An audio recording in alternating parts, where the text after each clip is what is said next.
اعوذ باللہ من الشیطان الرجیم بسم اللہ الرحمن الرحیم اللہم صلی علی محمد و آل محمد وعجل فرجہم۔ السلام علیکم ورحمۃ اللہ وبرکاتہ۔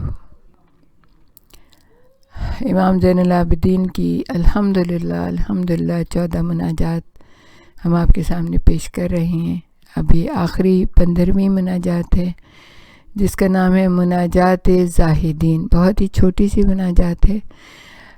پروردگار عالم سے دعا کرتے ہیں کہ پروردگار عالم جو ہم نے یہاں پہ ٹائم لگایا ہے اس کے اندر، اور جو ہم نے اس کو پڑھا ہے اور تھوڑا بہت سمجھنے کی اس کو کوشش کی ہے، تو ہماری اس کوشش کو، اس کاوش کو اپنی بارگاہ میں شرف قبولیت عطا فرما دے۔ یہ جو 15ویں مناجات ہے، یہ مناجات ہے مناجات زاہدین، زہد کرنے والوں کی مناجات۔ فرماتے ہیں اللہ کے نام سے جو بڑا مہربان اور نہایت رحم کرنے والا ہے۔ اے ہمارے معبود، تو نے ہمیں ایسے گھر میں رکھا جو اس کے فریب کی کدال نے ہمارے لیے کھودا ہے، اور تو نے ہمیں آرزوؤں کے ہاتھوں اس کے فریب کی رسیوں میں جکڑ دیا ہے۔ بس ہم اس دنیا کی فریبیوں اور مکاریوں سے تیری پناہ چاہتے ہیں، اور ہم اس کی جھوٹی زینتوں کے دھوکے سے بچنے کے لیے تیرا مضبوط دامن پکڑتے ہیں کہ یہ اپنے طلبگاروں کو ہلاک کرنے والی، یہاں آنے والوں کو طلب کرنے والی، آفتوں سے بھری بدحالیوں سے پر شدہ ہے۔ اے ہمارے معبود، ہمیں اس دنیا میں یعنی کہ زہد عطا فرما دے، اور اپنی مدد اور حفاظت کے ساتھ اس سے بچائے رکھ۔ اپنے مخالفت کی چادروں کو ہم سے جدا کر دے، اپنی بہترین کفایت سے ہمارے امور کی سرپرستی فرما دے، ہمارے لیے اپنی وسیع رحمت فراہم کر دے اور زیادہ کر دے اس سے، اور اپنی عطاؤں کے فیض سے ہمیں بہترین جزائیں عطا فرما دے۔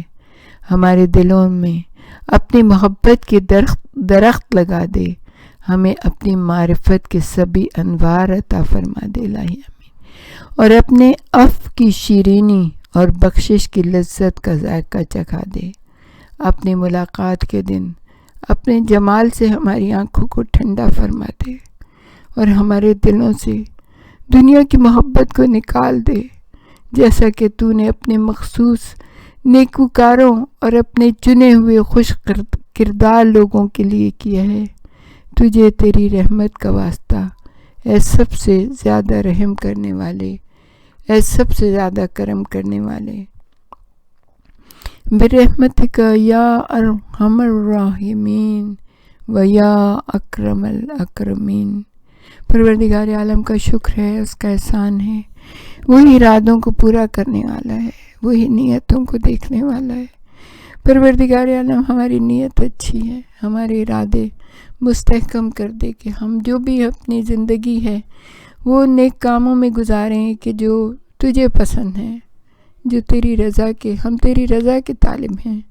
مالک حقیقی سے ہمارے کچھ اور مراد نہیں ہے سوائے اس کے کہ تیری رضا حاصل ہو جائے، تیری نیک بندوں کے امر کو اور ان کی باتوں کو دنیا میں پھیلا دے۔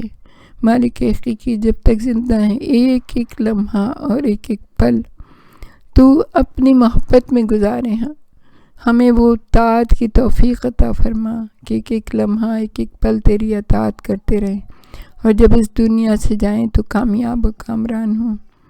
تیری رحمتوں کے سائے میں دنیا بھی گزاری ہے پروردگار عالم، تیری رحمتوں کے سائے میں اس دنیا سے جائیں، قبر کی منزلوں کو آسان کرنا، برزخ کی منزلوں کو آسان کرنا، آخرت کی منزلوں کو آسان کرنا۔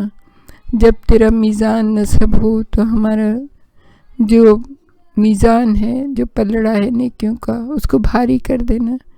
اور یہ جو ہم نے کچھ پڑھا ہے، یہ جو کچھ ہم نے اپلوڈ کیا ہے، جس نے سنا ہے، جس نے اس میں کام کیا ہے، پروردگار عالم ان سب کو نیکی، صلاح اور تقوی عطا فرمانا، ان کے دنیا اور آخرت کو بخیر کرنا، اپنے نیکوکار بندوں میں ہم سب کو شامل کر لینا۔ ربنا تقبل منا انک انت السمیع العلیم وتب علینا انک انت التواب الرحیم، وآخر دعوانا ان الحمد للہ رب العالمین۔